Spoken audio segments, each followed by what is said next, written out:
Hello everyone and welcome back to Technically Unsure, where I'm not sure. What am I doing? So today, do you remember this motherboard that we talked about? If you haven't checked out that video, go check that out. This is basically a motherboard, nameless, brandless motherboard that I bought off of AliExpress. So today we are actually going to turn this into a real NAS. So in order to do that, the ingredients are, number one, a Chinese motherboard, a NAS motherboard, which is this one is a 9-bay motherboard, right? That's number one. You need the brace and you need this, the 8-bay NAS case. So we are going to basically unbox this and build a NAS together, and I'm gonna walk through the steps, including where I am going to install TrueNAS and configure the VDEVs and cache and all that stuff. Okay,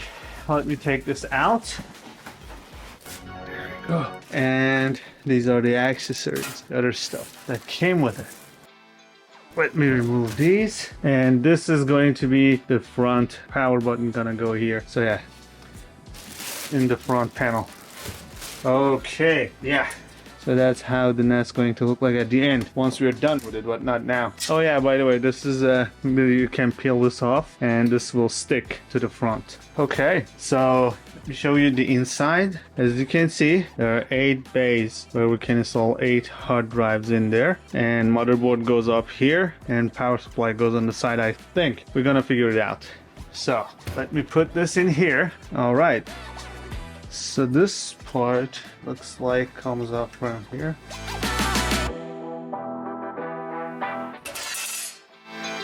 All right. So we have the power cord extension, which will probably go here and go to the bottom section. I'm not sure, or maybe this is the power supply, where the power supply goes. We'll see. And this is the front panel power connector that will go to the motherboard. Okay, let's see the.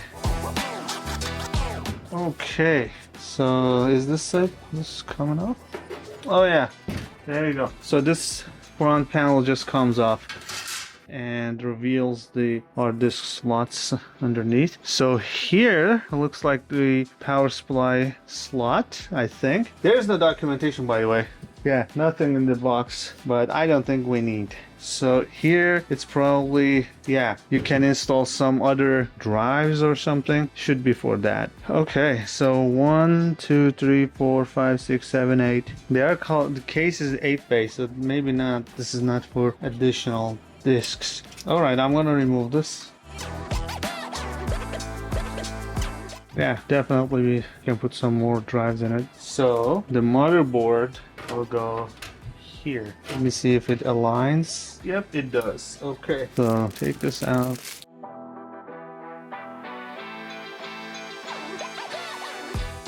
These are the fan shrouds where it goes. Somewhere in the back. Yep, two in there.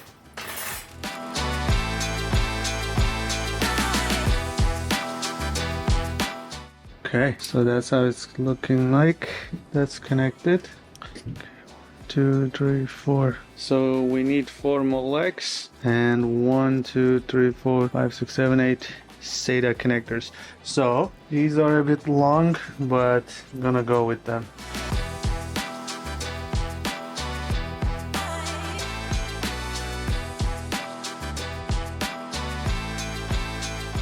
All right, so we are getting this out of here. Cable management to be done later. So P1, okay, that goes here. P2, that goes here. 3 and 4. Okay, so that one is done. All right, and now this one again. Let's do the 1 and then 2 and 3. Oh, the 4th one. All right, so we have to do some cable management over here somewhere. Yeah, I can probably zip tie them here. Yeah, I have to, because this is where the fan's going to go. So I can zip tie them here to the case like that. Okay, I'm not gonna squeeze it all the way now because I might have to adjust. Okay, that's how it's gonna look like. And the Molex cables that will go to power supply. Okay, so far we got these, and yeah, I might use this first PCIe slot for maybe like a 10G PCIe adapter, because it comes with the motherboard. These are all 2.5G, so these are all 2.5G as you have seen in the other video. So I want to maybe use a 10G PCIe in that slot. All right, let me take out this. That is where the power supply goes. Alternatively, maybe somewhere here I can do that too, but no. What is the slot for? That is going to be covered, the slot. So that is for something else. Yeah. Alright. We have to take out this panel, I think, for the power supply. Let me see. Yep. So we install the power supply here. This is how it gets connected. Okay, let me see what I got for power supply. This one, I don't think Mini SFX will work. This is 800 watt, but this won't work. It's too big for this. So let me see what I got for this. In the documentation, I mean in the listing, this is not going to work. Let's go with this.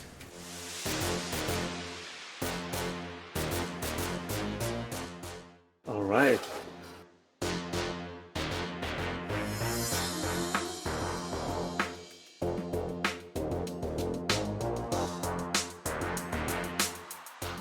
Okay.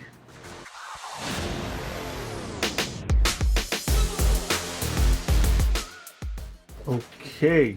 So I know this looks awkward, but this is exactly how they are showing it in their Amazon listing. So I know this looks weird, but that's how they are showing it, because there's also no cut in here. So if I put the fans in front, I won't be able to easily get the wires out without making it even more awkward. Maybe by cutting here or passing it through the holes here, not gonna look good, or may not even work. So I'm going with what the manufacturer says. And I am using these Molex splitters, so I'm going to split each Molex into two, which is exactly what I need. So we have two Molex in here. I'm gonna turn this,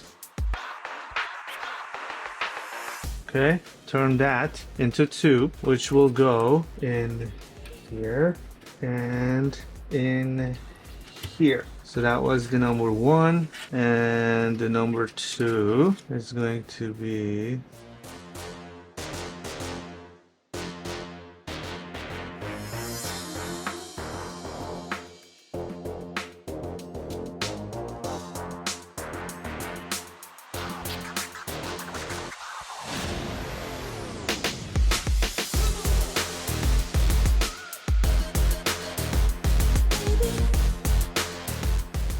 okay. So this is the NAS 8-bay, and this is the back, and two Noctua fans with these fan shrouds. Everything looks in order, I would say, right? Okay, looks neat, nice. So what I'm gonna do is we are gonna take this off and install a bunch of hard drives in this. We can install full 3.5 or 2.5 here. So I saw in the images that it supports both. Let me grab and come back. All right. So these are the 18 terabyte hard drives for Western Digital, the gold one. So I have a bunch. So basically this is the back. It goes this way, right? So the whole thing, and I want to see if the SSD works. And I have got a bunch of 8 terabyte SSDs from Samsung.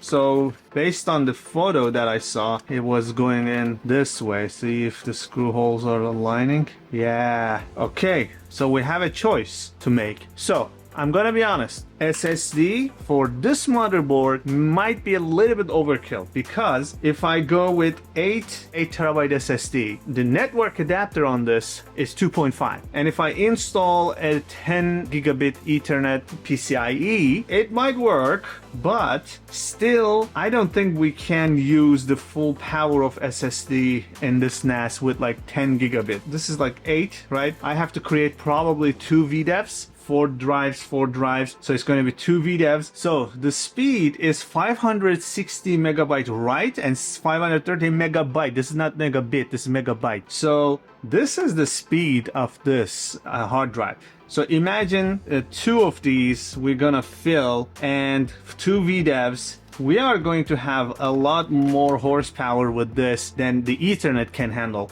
To be fair and use the full power of SSD with this performance, we should have probably 25G. Yeah, but 1G should be on the border. So with the 10G Ethernet adapter, we should be getting 1.1 transfer in the Samba. But this is still overkill and it will give us less storage. With 18 terabyte hard drives though, we should be able to get, so this is 1, 2, 3, 4, 5, 6, 7, 8. Yeah, I got all 8 ready. So basically with the 8 hard drives times 18, that's 144, right? So we got 144 terabyte here in these hard drives. And let's say we go with 2 4 drive VDEVs, and that would give us 1 disk failure. Let's go with RAID Z2. We should have around 100 terabyte available or so, something around that range. So we'll see. I think this is better option, and we don't have to install a 10G Ethernet for this one, because 2.5G would be more than enough to handle this. 2 VDEVs, each 4. So let me do that very quickly. Open these up. Ta-da!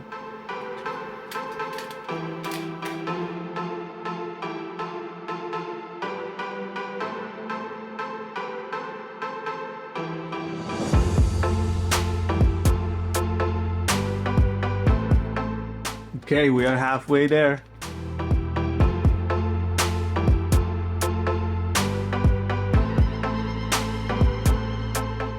Okay, a little bit more to go. We are almost there. We are almost there. Just 2 more to go. The last one.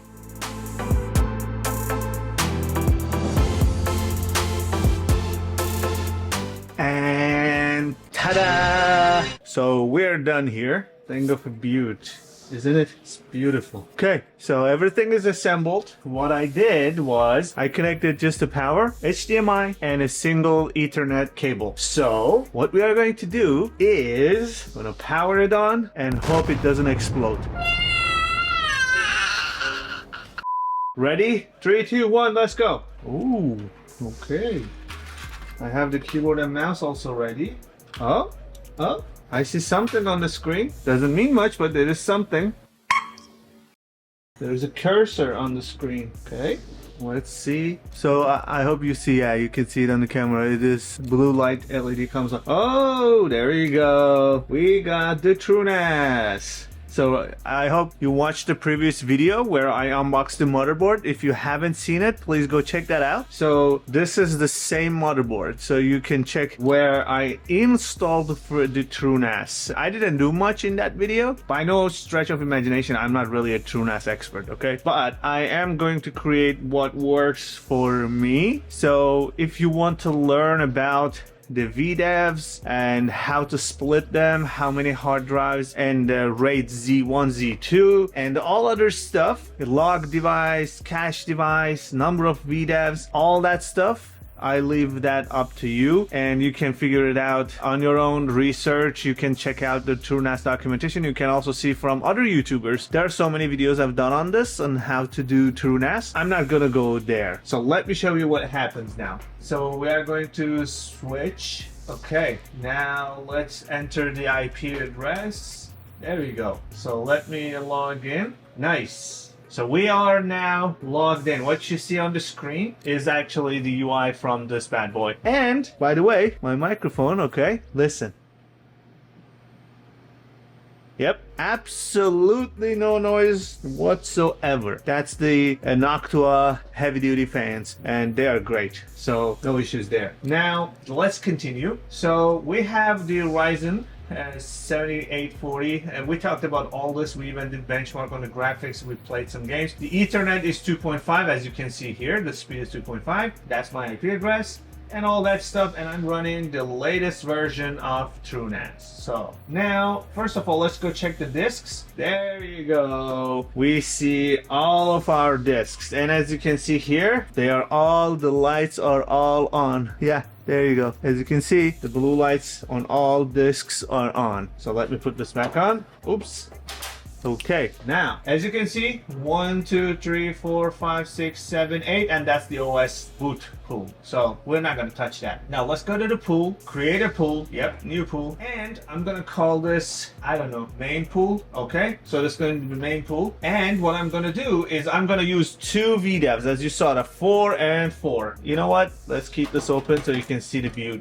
So I'm gonna do VDEV here and VDEV here, 4 and 4. So 1, 2, 3, 4. Push that over here and repeat, and one more. There you go. And both are going to be RAID Z2. So as I said, Stripe Mirror, RAID Z, or the other devices that you can add, which is disabled now. Let me go back here. Yeah. So you see the cache device, the log device, all of that. There are so many videos out there. I've seen them. They explain this much better than I can do. I'm not going to repeat that. So go check out videos from the other experts, but I'm not going to do any of that. This is going to be a simple NAS device, so it's not going to have a cache or log. So yeah, that's going to be, but I still want the data to be preserved properly, so I'm going to go with 2 VDEVs. Also the performance, if I go 8, basically I'm not really using this NAS and its speed, so it's going to be one single ugly VDEV. You have to use multiple VDEVs. If I go 3 VDEVs, then my storage also will go lower. My data might be a little bit more protected, maybe a little bit better performance related to, you know, hard disk failures. But yeah, I'm gonna go with 2, and that's what works for me, right? Every project, everyone is different, and then your needs are different, so go see what you need. So what I'm going to do is, as I said, I'm going to create 2. As you can see, I'm going to get 65.5, let's say, terabyte of raw storage. So let's create that. All right, our disks are grinding away. I hear some disk noises. Nice. Okay, so we created the pool. Now I'm going to create my first data set, right? So the data set in a single ZFS pool, in a single TrueNAS pool, what you can do is you can create different data sets and have different ACLs, different permissions, different users, different settings, and different, you know, compression, all that stuff. Again, other guys do much better job than me. Please check out other people's videos on how these things work. But let's say this is going to be main data. So yeah, I'm not going to touch any of these settings. These all are different settings. It's in here. I'm not going to touch any of them. Let's create. I'm not going to touch deduplication or compression. All this is good as is. Go. There you go. So we created a pool. We created a data set underneath that. Now the only remaining thing for me is just to create a share. Let me show you that as well. So we go to sharing, Windows share, add, and I'm gonna go with the main data, and default is fine. Do I want to change anything here? Really? Not really. No, I'm good. Create that. Configure the ACL. Yes, so default option. Let's go. Okay, so what I'm going to do is I'm going to give all permission to a single user that I have in the system and no one else. So admin. Yep, admin can do pretty much everything. Let's go basic, and it's full. Yeah. So again, this is just my case, and you might need to do something completely differently. This is what works for me. Okay. Selected the user, the root. Let's do this also admin. Okay. User control. No? Okay. Let's create one. That doesn't count as an ACL. I think I should delete that. So here, user, admin. Okay. Let's go to share, Windows share. There you go. So we created our own first Samba share. Now let's try to access it. All right. So we are going to enter the IP address 81. Okay, I'm going to enter the credentials for my admin user. There you go. There you see in main data. And here we are. So we got access to our share, and that's the storage in here. So what I can do is I can copy this. I can come here, not network drive, enter that, and let me enter the credentials and save it this time. There you go. So we got our share, and if we see that, you're gonna see that it is 63 terabyte available for us to use. All right, now let's create a large file so we can upload that to the NAS and do a speed test. And we are going to do 1024 by 1024 by 1024. Paste that. And if we open this, you can see that this is 1 gigabyte. Let's just add a 0 to make it 10. Okay, let's delete that file. Let's recreate it. We got 10 gigabyte-ish, 10 gigabyte file. So now let's copy this over to our storage. There you go. As you can see, we have 280 megabyte per second on average, and it's going to stay pretty consistent. And that's the speed of a 2.5 gigabit and 2 VDEV and regular hard disks, not SSD. And yeah, so this is what you're gonna get. 280 megabyte per second with the same setup, and it's very, very acceptable. That's the normal numbers. Yeah, so that's great. It's solid, and that's it. So we got that. Let's check out the NAS. And if we hit any, yeah, it didn't even, make a dent in the CPU or the RAM or anything. Yeah, it's just the 2 VDEVs, no cache, no sprees, no logs. 2.5, everything is working perfectly. Speed is 280 megabyte per second is the transfer rate. And yeah, so that's pretty much it really. I achieved what I wanted. I wanted to create this fancy NAS with this fancy case and 18 terabyte storage, the hard disks, Western Digital Gold Enterprise. So I achieved what I wanted to. I just wanted to take you along on the journey, and yeah, that's all about. That's all I had to say for now. So later, just so you know, you might already know. So you can always come here and basically install plugins that you want to install and use with the NAS. Let's say you want to store movies on here. You can potentially, if you want, run Plex, run Jellyfin. You can install and run Home Assistant on this. So all you have to do is just go here and click on Community. You're gonna see a lot of other jails in here plugins that will run in the jail, that you will be able to see all that in here, that you can run all of these. You can run a GitLab for source codes, Heimdall, the dashboard, whatever. There are so many things. Yeah, Jellyfin is here.